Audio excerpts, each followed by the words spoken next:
मन स्थिति और परिस्थिति दो स्थितियां होती हैं।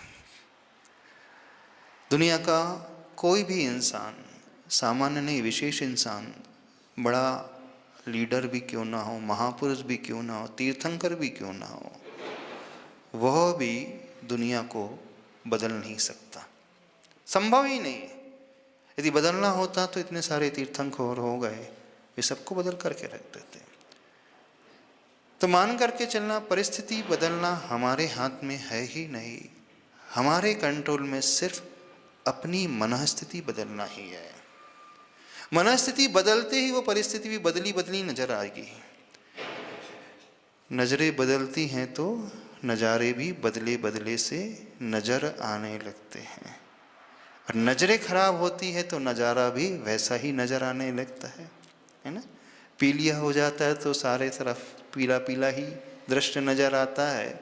अब दुनिया पीली पीली नहीं है, लेकिन हमारी आंखों में पीलापन हो गया है तो हमें पीला पीला पूरा दृश्य नजर आ रहा है। अब हम ये सोचें कि ये पीला पर्दा हट जाए, वो पीलापन दूर हो जाए, संभव ही नहीं है। तो करना क्या है, अपनी आंखों के पीलेपन को हटाना है। वो पीलापन दूर हुआ तो अपने आप बाहर जैसा रंग है वो नज़र आने लगेगा। ठीक ऐसे ही हम परिस्थिति को अथवा उन कितने लोगों को बदलेंगे। दुनिया को तो छोड़ दो, आप अपने परिवार के लोगों को ही नहीं बदल पाते हो।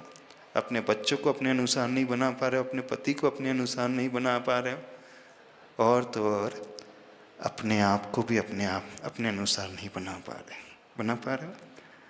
आप अपनी विकृतियों को कहाँ छोड़ पा रहे हैं, कमियों को कहाँ छोड़ पा रहे हैं। एक दुनिया का हर इंसान चाहता है कि मेरा स्वभाव बहुत अच्छा हो, मुझ में कमियां ना हो, चाहता है कि नहीं। मुझे क्रोध ना आए, अहंकार मुझे ना छुए, छल कपट में ना करूं, ईर्ष्या में ना करूं। लेकिन चाहते हुए भी वो कहाँ क्रोध को जीत पा रहा है, ईर्ष्या को, द्वेष को जीत पा रहा है। तो वो स्वयं अपने आप को नहीं बदल पा रहा है, तो दुनिया में अन्य लोगों को कैसे बदल पाएगा। तो यदि हमारा पुरुषार्थ दुनिया को बदलने का है तो सबसे बड़ी भूल है, और मूल में ही भूल है। हम नहीं बदल पाते हैं।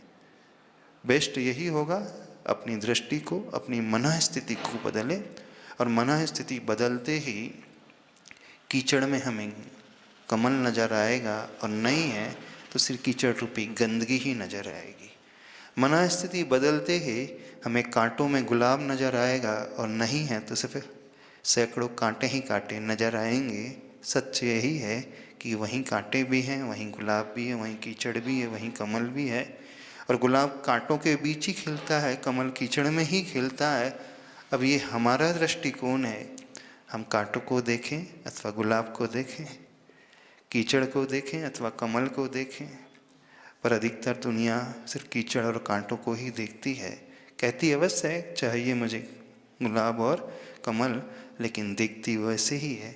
तो होना ये चाहिए, हजारों कांटों के बीच में खिले हुए उन दो चार गुलाब को देखें और आनंद से रहें, प्रसन्नचित्त रहें। कीचड़ रूपी गंदगी को गौण करके उस सुगंधित सुंदर कमल को देखेंगे तो हम आनंद से भर उठेंगे। परिस्थिति ऐसी ही रहेगी, वो नहीं बदल सकती।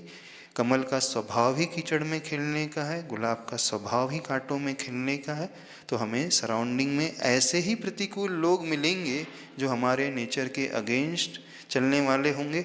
उन्हीं लोगों के बीच रहते हुए ही हमें आनंद में रहना सीखना होगा।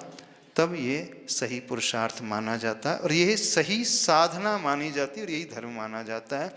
तो परिस्थिति को छोड़ दे, मनःस्थिति को बदले। मनःस्थिति ही हमें अंदर से स्ट्रांग बनाती है।